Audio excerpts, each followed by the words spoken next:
Hello everyone, this is Anthony from Grandstand Sports Data back with another video. Today is a Betting 101 video on bankroll management.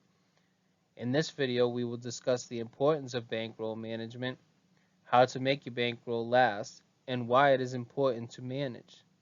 So let's get into it.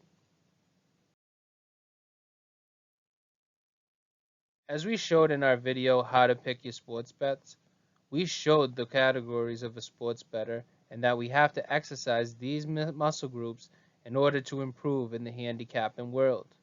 The following video will cover bankroll management and brief record keeping topics. Remember, most of our sports betting videos going forward will cover these important categories, so make sure to subscribe for more content and hit the like button if you would like to spread the word. It is greatly appreciated.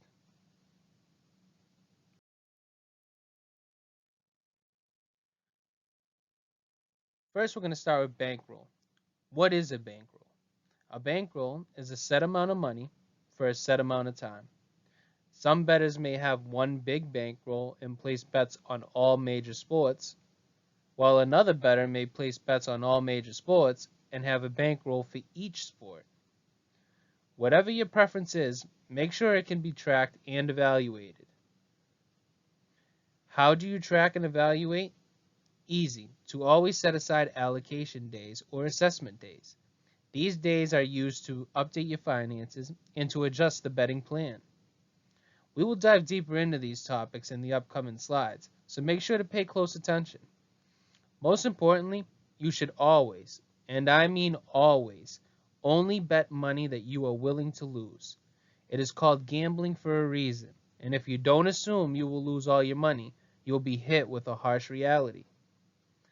Lastly, do not unit shame. Don't be that guy. Oh, wow, you only put $10 on your bets, buddy? Good luck with that, big spender. Remember, your handicapping goals, and as long as you have a set plan to achieve that goal, nobody should be able to tell you how to get there.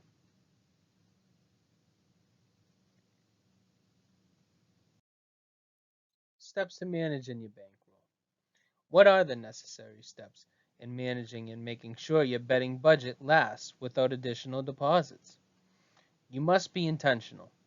You must pick an amount that you are willing to lose for a set period of time. For instance, I have saved up $3,000 to play with for sports gambling. Now you must allocate. Will you be only handicapped in one sport or two or more sports and need to split the bankroll up? Some handicappers have one big bankroll and play a lot of sports, while others have a bankroll for each sport. Just remember, if you have a bankroll for each sport, sports like baseball will need a bigger bankroll than football because of the number of games that are played. Or you could have the same bankroll, but each bet would be a smaller amount. For instance, let's say you bet football and you have a $1,000 bankroll, and you're betting your favorite team, which is 17 games in the regular season. So $1,000 divided by those 17 games would come out to $58.82. That's how much the bet would be per game. Now for baseball, if you had that same $1,000 bankroll and you divided it by the 162 games that your favorite team played, this would come out to $6.17 for each game. Next, we'd like to focus on the budget period. Are you going to use those specific funds for a day, maybe a week, maybe a month, or maybe even an entire season? Also, what are the goals? Will you withdraw any amount that goes over the deposit? So say if your $3,000 turns into $3,150, do you withdraw that additional 150?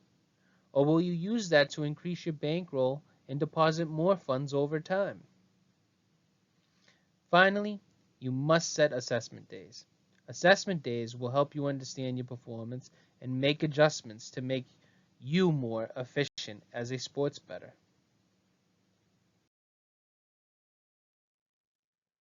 What about sports betting wealth? The simple answer here is you cannot build wealth betting on sports. You should assume you will lose the whole amount deposited. If you are a budget person by nature, in terms of your personal finances, you should only use entertainment or fun money. Never food, shelter, transportation, or any other funds that you purchase for your necessities. As a financial advisor at my day job, I have used the 3% or less rule to deposit funds into my bankroll. After I do this after doing my monthly budget and setting aside funds for my needs, my wants, and my savings. I then set aside a small portion, the 3% I said, for my entertainment, which is sports gambling.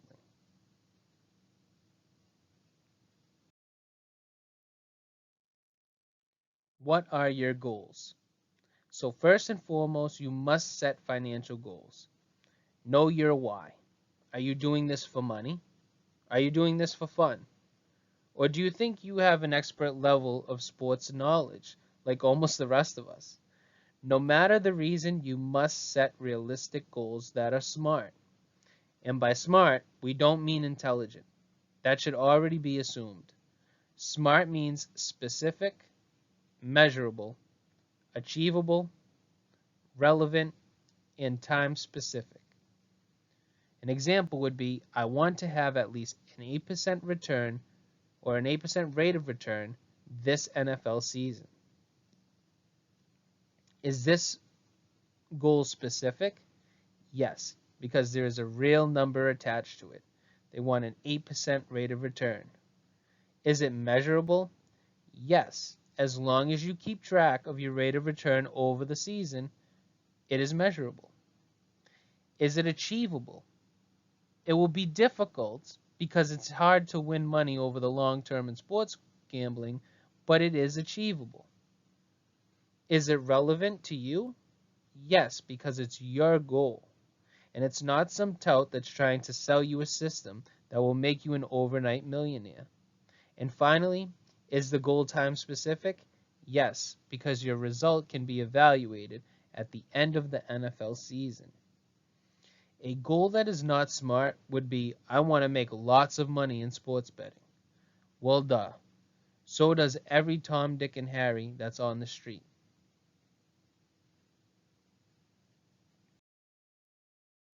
Types of budget periods. So make sure to create a budget period. Remember, a bankroll is a set amount of money for a set amount of time. Well, what is the time period? Sharp sports bettors are very intentional about their bankrolls. They know the amount of money that will be used and the time period in which the funds will be used. Here are a few common budget periods intentional sports bettors will use. One will be the daily bankroll. This is the funds that you're willing to risk in one session. Think of one session like Monday's NHL games, or a Saturday slate of college football, or even a UFC event. A lot of bettors will come to the example that they would take their daily limit, divide it by their minimum bet, and this will give them their number of bets. So, for example, let's say a sports bettor says, I only want to bet $200 per day, and they want to bet $25 for their bet minimum. Well, 200 divided by that $25 will take them to a total of 8 bets. Next would be the weekly bankroll. And in the weekly bankroll, this is the funds you're willing to risk, obviously, in 1 week. A lot of games will, or a lot of, an example of a period for this would be an NFL week, where it's from Thursday until Monday, or it's even soccer match days, where they go from Friday until Monday. They cover a number of days, but you still stick to the budget goals. Finally would be the monthly bankroll. This can be done like the daily bankroll. You would take the monthly limit and divide it by the minimum bet, and this would equal the number of bets. This usually works well with someone who will be depositing money monthly into their bankroll with extra funds from their personal finances. Notice how I said extra funds.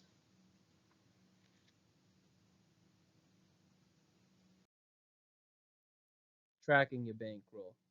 When tracking your bankroll, use anything you can from Excel, online documents, or even a notebook.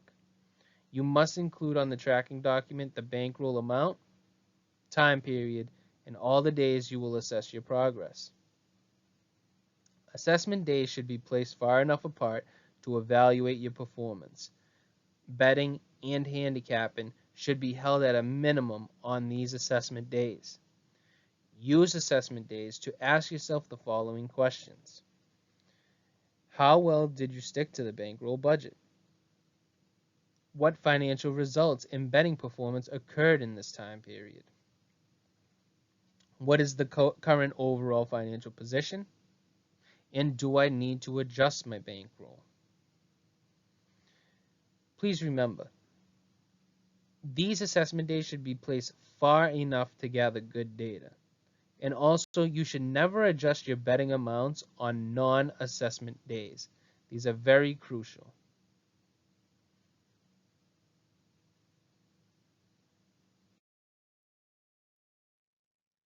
Next what are some performance metrics? Or what performance metrics should we use when evaluating our assessment days? A few to start with are rate of return, also known as ROI, profit and loss, and also win-loss record. Let's see where these performance metrics tell a story and where they have no place at all when it comes to the sports handicapping world. Return on investment, also known as ROI, is the amount won or lost in percentage form. It is very comparable to the stock market. You might hear a sports handicapper say, I am down 3.5% for my entire NBA season. This metric can be calculated by taking your profit and dividing it by the total amount wagered. So when should you calculate ROI? Well, here are a few time periods to consider when using the metric. You can use it for event or week, so if you bet a lot of volume in one week, say 20 or more bets, or for a whole event, for example, a UFC event, you should consider using ROI to track your performance for the particular event. Also, another time period for ROI is monthly. It's a much easier approach. I'm sure you've heard a handicapper say, I'm up 11% for the month of October. This is a clear start point, which is the first of the month, and a clear end point, which is the last day of the month. Finally, you can also use it for a lifetime, just to see how well you've performed in a certain sport over your handicapping career, or even if you want to see your overall performance just in its totality.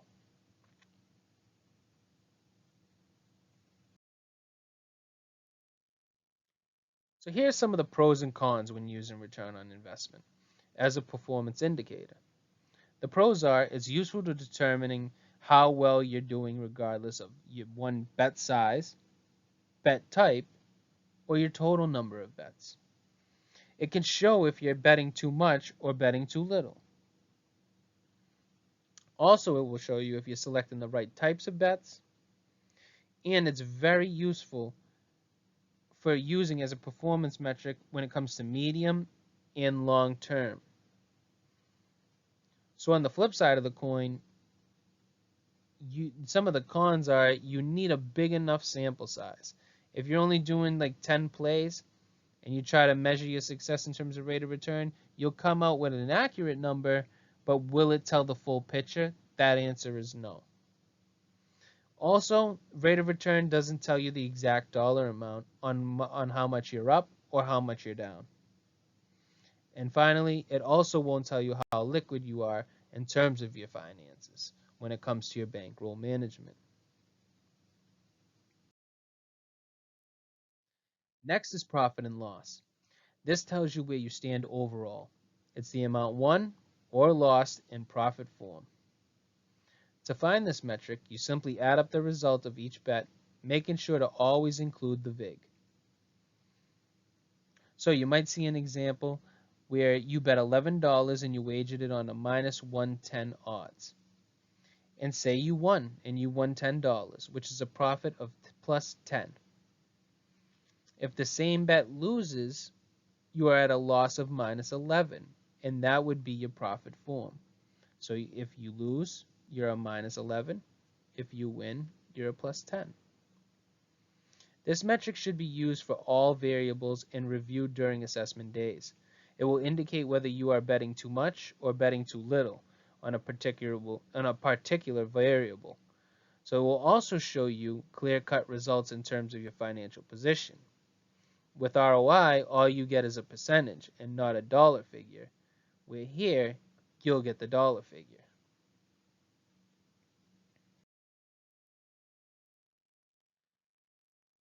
So what about profit and loss in terms of units? Well, this is the most common way sports handicappers translate their success, by expressing their profit and loss, but in unit measurements. It is calculated the same as profit and loss, but the unit size will replace the dollar amount. For instance, let's say if you have a bankroll of $1,000. Your 1 unit plays are only $10 and your 2 unit plays are $20. You place a 1 unit bet, so $10, on a minus 110 odds, and you win that bet. Well, in the last example, the profit and loss would say that you were up $9.19. But in profit and loss in terms of units, you would be a plus 0.91 with no dollar figure attached to it.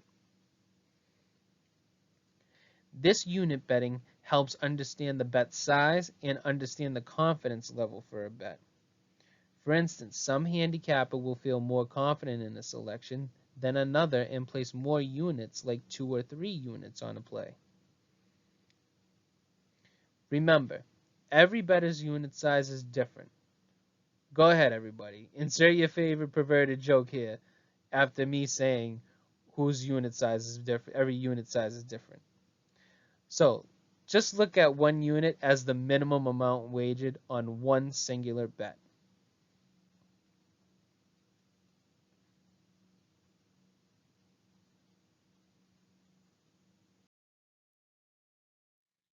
The final metric is win-loss percentage, and it's the amount of wins in a percentage form.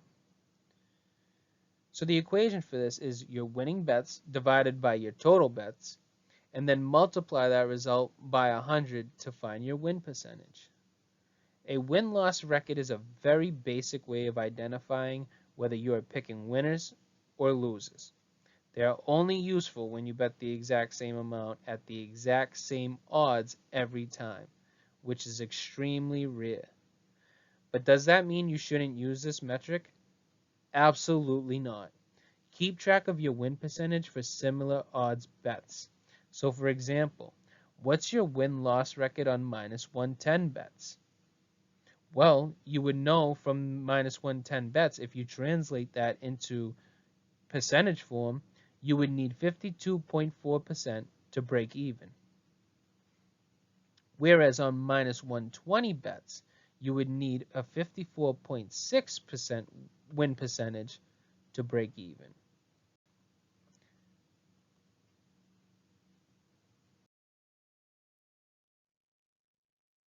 Sizing your bets.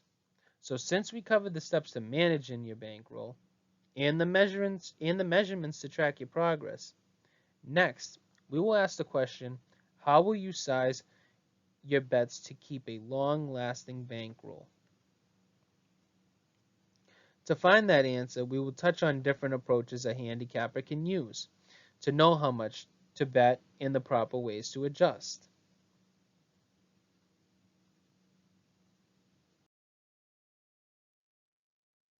First is flat betting, which is when you bet the same amount for every bet.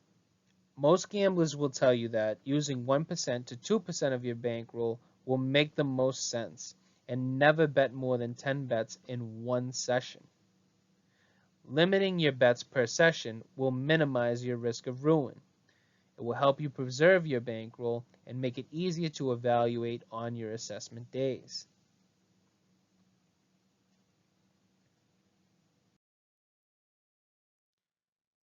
What are the pros and cons of flat betting? So some pros are it's a simplified approach for calculating your financial position. It's one bet size every time makes that easier. It's better for beginner handicappers because they won't know their confidence level yet. They may feel better in one bet compared to another, but don't have a number to represent exactly how much they like a better bet.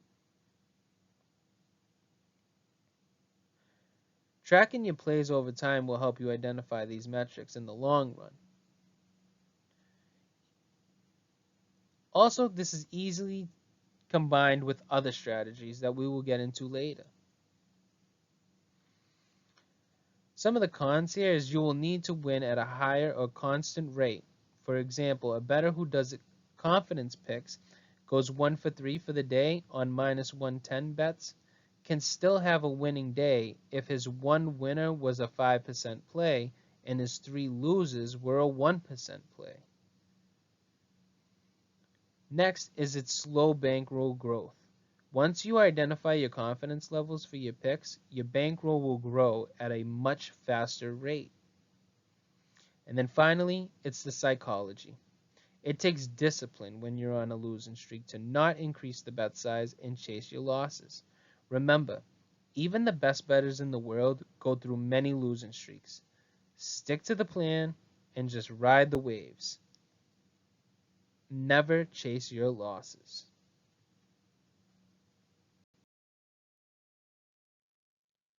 Unit betting. Unit betting is when you add confidence levels to your flat bet amount. The more confidence you have in a bet, the more you wager. For instance, your 1 unit play may be just a regular play, where your 2 unit play is where you actually hit a little bit more of the, or you check a little bit more of the boxes, and you're confident in this play. And then your 3 unit is where you check all the boxes and all the stars align. So you wager 3 units. If you're a volume bettor, only go as high as 5 unit plays. Also note, 3 unit, 4 unit, and 5 unit plays should always occur less frequently than smaller unit plays. Never bet more than 10 units in a single session because you could increase your risk for ruin.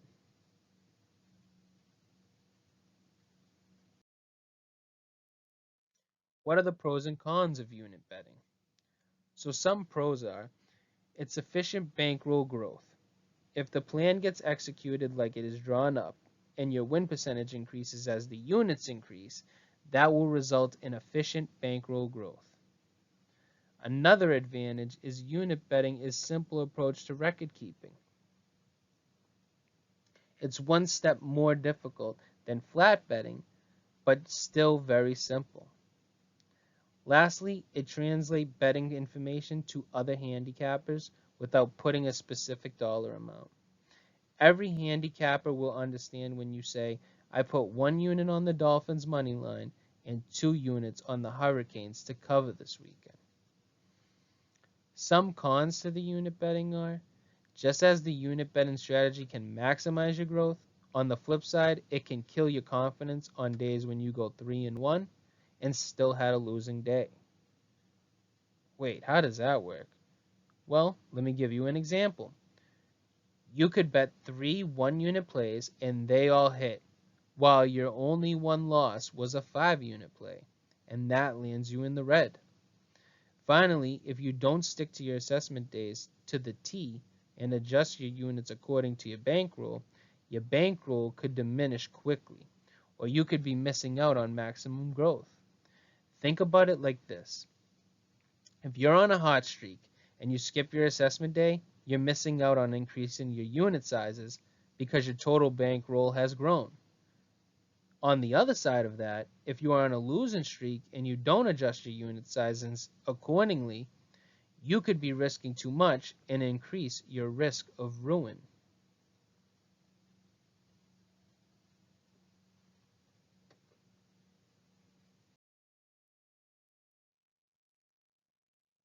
Percentage betting. This is another technique for sizing your bets. Very much like unit betting, you would take your total bankroll and break your bets into percentage form. So for instance, you have a $5,000 bankroll budget. Your 1% plays would be $50 because they're 1% of 5,000. Your 2% plays would be $100 because it's 2% of 5,000, and so on and so forth. If you use this technique, assessment days must be daily or weekly at the most. If you start throwing around 5% plays after one day of losing, this can really puncture your bankroll. I cannot stress this enough. Your bankroll must be examined very often using this bet sizing strategy. Also, keeping records of your past results is extremely crucial when using percentage betting. Using past results will help you identify when a play is a 5% or only a 1%. This is not a strategy that you can just wing and hope for the best.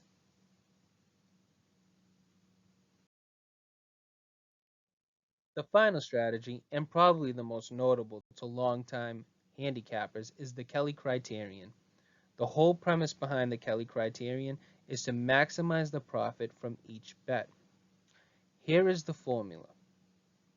So B times P, B being the European odds for your qualified bet, is multiplied by the probability of winning. But this probability is calculated by you. This is based on your handicapping skills and what you would think the probability of winning that bet would be. After that, you would subtract it to the probability of losing. And this is the same as what you calculated, just the opposite. So for instance, if you thought a game was a 60% chance of winning, that means it's a 40% chance of losing. Next, you would divide that sum by the European odds again. Let's take a look at the example. Let's say you have record kept your last 500 moneyline plays and have hit 60%, and you come across a pick'em game that you like and you feel you have an edge. So the odds would be minus 110 or 1.91 in euro form. You multiply the odds by your probability of winning, which is 60%. Remember, your probability. Take that answer, which would be 1.146, and subtract it to the probability of losing, which would be 40%. This would give you an answer of 0.746. And then finally, you would divide it by the odds, which would give you the final answer of 39%. This means you should bet 39% of your bankroll on that one play alone. Does that seem too much? Well, let me introduce to you fractional Kelly. Fractional Kelly can be a half, meaning you go through the previous calculation and split the 39% in half and only bet 19.5% of your bankroll. If you're a volume bettor, however, you should split the final Kelly number into fourths, taking that same 39% down to 9.75%.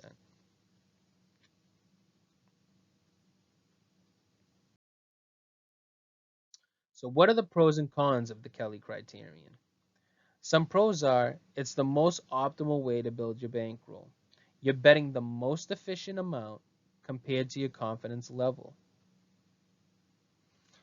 Next is if it's automated in Excel, it makes the bet selection process way more simple. All the info you would need is the European odds of the bet and your own probability of winning that bet. And it will already spit out a final answer in terms of your bet size. Some of the cons are your probabilities or predictions of outcomes have to be tested and proven to be accurate. A miscalculation can have you overbetting or underbetting, which does not result well for the system. Another con is if you use full Kelly instead of fractional, you could deplete your bankroll in a few plays.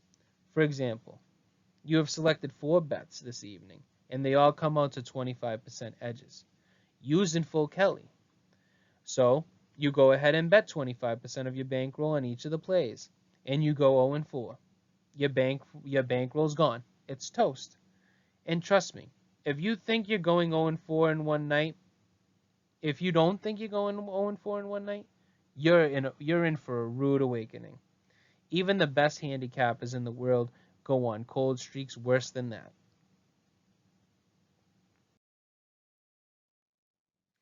Now that we have recapped bankroll management, what does Grandstand Sports Data use for a bankroll strategy?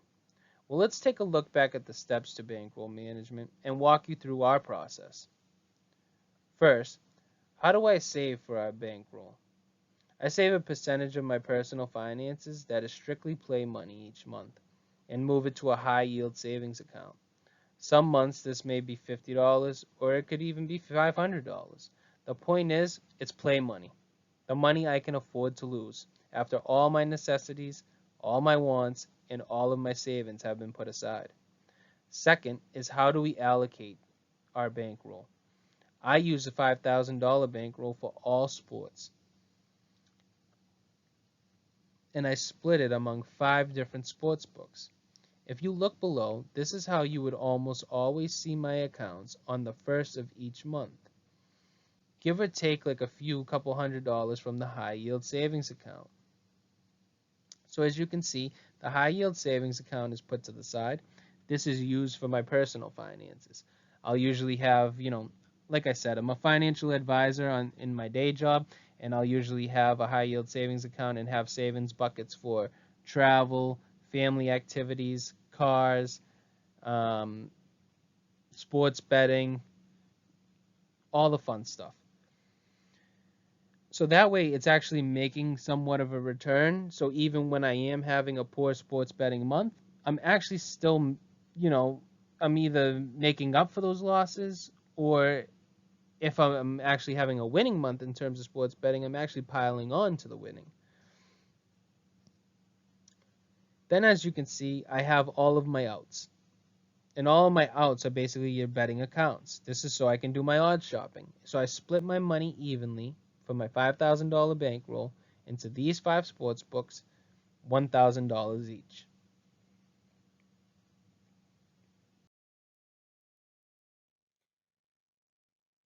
Since we have a savings plan and know how to allocate the funds, what do I do next? Well, I have to break up the budget into periods. I am somewhat of a volume bettor and place bets almost every day, using the percentage size betting technique. I've tracked my edges for the last 6+ years, and I have a good handle on what bets I would make 1% wagers on and 5% wagers on. Notice how I said I track my edges and not just my bets. Also, this system should not be used by beginner handicappers or handicappers who do not keep tidy records. Please remember that. As you can see, I'm still keeping all my betting accounts at $1,000 each. That gives me a total bankroll of $5,000.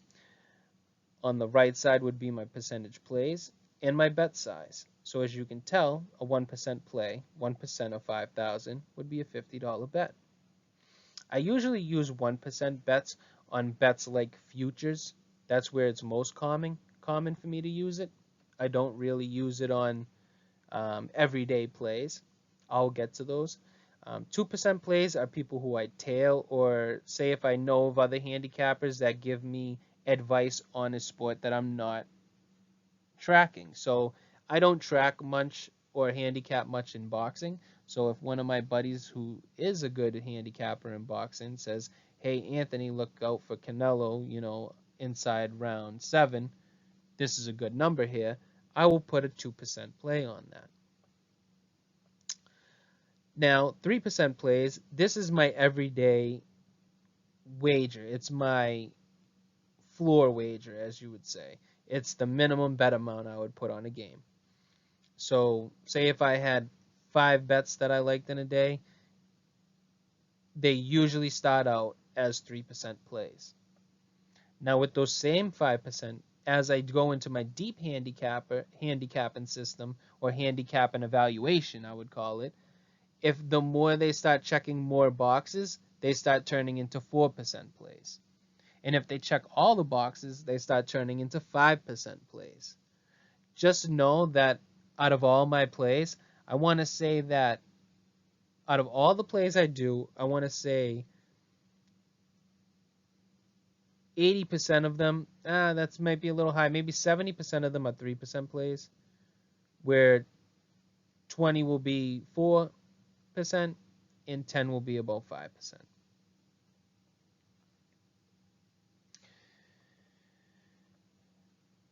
Next, let's say that we have 5 3% plays, one at each sports book, and we go 3 and 2. How would that affect my bankroll and sizing going into tomorrow?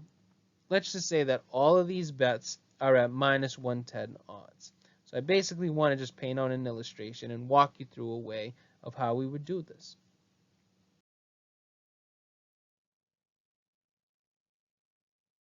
So let's say we went 3 and 2 and we won bets at Bovada, DraftKings, and BetMGM. But we lost the two losses. One was at BetNow and one was at FanDuel, dropping us to 850. Well, this would change a few things. It would change our bankroll, which would now be $5,109.08. So we actually were winning because we went 3 and 2. So this increases our bet size for the next day. The next day, so say if we went 3 and 2 on a Monday, now on Tuesday our bet sizing would look something like, what's 1% of 5,109? Well, it's $51.09. 2% would be $102.18. And then our minimum plays of what we do at 3% would boost up from $150 to now $153.27, and so on and so forth. This is the basic technique of percentage betting.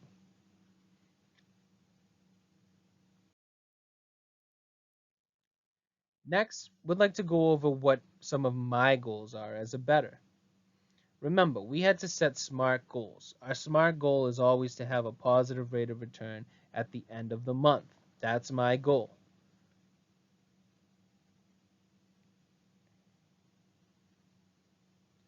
So, let's look over our goal. Is it specific? Yes, it's specific. We have a real number. We want a positive number at the end of the month, or a positive rate of return.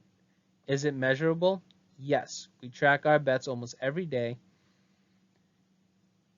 and that will give us the outcome at the end of the session, which should be the end of the month. Is it achievable? Yes. It's very challenging, but it's very possible. Is it relevant to our goals and not someone else's? Yes, it is our goals. Our goal is to make a positive return on each month, and that's not something that maybe a tout or someone else will exactly sell you. They will want you to say, hey, I want to make $1 million by tomorrow, which is probably not possible. And is it time specific? Like we specified earlier, yes, it's time specific.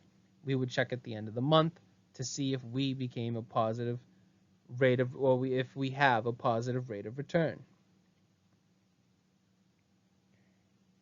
So if I do have a positive return and achieve my goal, I will deposit any funds over the $5,000 bankroll I set for myself. They will get deposited to me where I will use the funds for, my goals with winning. So usually I'll invest in a date night with my wife. We already have date night set aside. That's in our personal budget, like I had said before. So I save for a date night already. And then if I do win money in sports betting, it's almost like I take it up a notch. So if we go to a nice steakhouse and we catch a movie or whatever it may be, maybe we go to a nicer steakhouse, we have a nicer bottle of wine, we have whatever you deem kick it up a notch is, that's what we'll do with the funds. Kids activities. We also set aside kid activities regardless of sports betting. But sometimes we'll have to kick it up a notch. Maybe instead of the trampoline park and only getting a pizza and then coming home. We go to the trampoline park and then maybe we go out for a real dinner or a bigger dinner. Or maybe apple picking. Maybe we splurge. Maybe we don't exactly pick much more apples. Maybe we buy a couple of apple crumblers or apple pies, apple cider donuts. We go more. That's what the goal is for us. Is just to have that extra spending change to do more of the things that we would consider fun. Also, guys' night. I already have a guys' night set aside in my budget, but just like the other areas, you kick it up a notch. Maybe you buy that second round of drinks that you usually wouldn't have done. Maybe you get a table for you and the fellas. Maybe you get a personal room if you guys are watching the fight somewhere or whatever it is. That's how I look at it. I look at my bet winnings as just taking my lifestyle up a notch. It's never going to replace my income. It's never going to be a side income. It's never going to make me quit my day job and go full-time sports handicap. It just won't. 99% of us lose in the long term, and it's not something you can you can put all your dreams and everything else on. It's just not something you can do. So what happens if I'm a losing bettor for the month? Well, I would take my funds from the high yield savings and deposit them into my betting accounts. So let me give you a better look at some of the scenarios in which would happen. So this would be the winning situation and what it would look like. First, I would have to withdraw any betting accounts that are over the $1,000. Then with those same funds, I would then have to replenish the accounts that are under $1,000. So as you can see, the Bovada was over $1,000. Bet Now was over $1,000. Bet MGM, I would withdraw those funds and make them all $1,000. Then take those same funds and put them into DraftKings and FanDuel to make them $1,000. And then save basically the proceeds or the remainder in the high yield savings. And then that's when I will use it towards my bet winning goals. Like I mentioned, the date nights, the kid activities, the step up in terms of, living your lifestyle.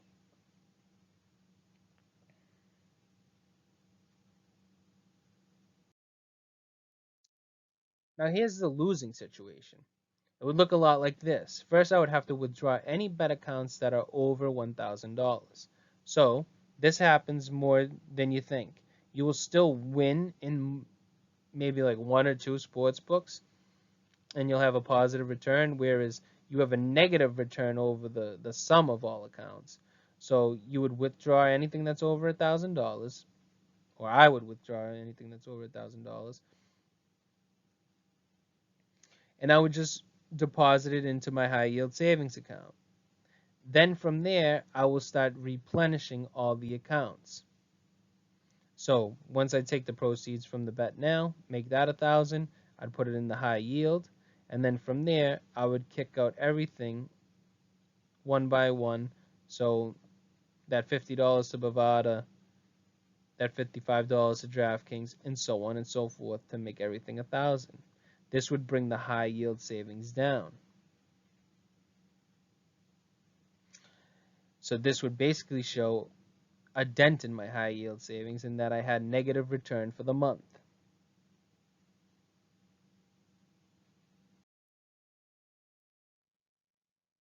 Next, or finally, our assessment days.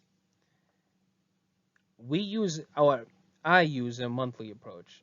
I usually assess on the first of each month or a day around it that is quiet in the sports world. This gives me time to do the most important step which is allocate my bankroll and set it back to $5,000, whether I had a positive or negative return for the month. All sports bettors should do record keeping. and adjust their bet size during these assessment days. Since I keep tidy records and track performance daily, this step does not apply to me. Next, we do our evaluation, and this is using performance metrics to track both our plays and edges. If you don't know already, plays are the bets we make, and edges are all the games that we had an edge but may have not made the bet slip. So look at it like this. All plays are edges, but not all edges are plays. To simplify this process, I keep all my edges in an Excel sheet with all my variables that I deem to give me an edge. Then I save a column in that sheet to show if I bet on the game. That way, if I want to only evaluate my bets, I can just filter that one particular column. This evaluation is huge because it can change your betting approach. For example, maybe you have just spotted that your NFL edges are hitting at 60% on all plus 100 moneyline underdogs. If you haven't been betting on these dogs and have a big enough sample size, this edge would be telling you to make these plays immediately. The last and most important rule on assessment days: do not do any handicapping. Evaluating and assessing your edges is already time consuming and meticulous, and if you don't agree, you are doing it very wrong.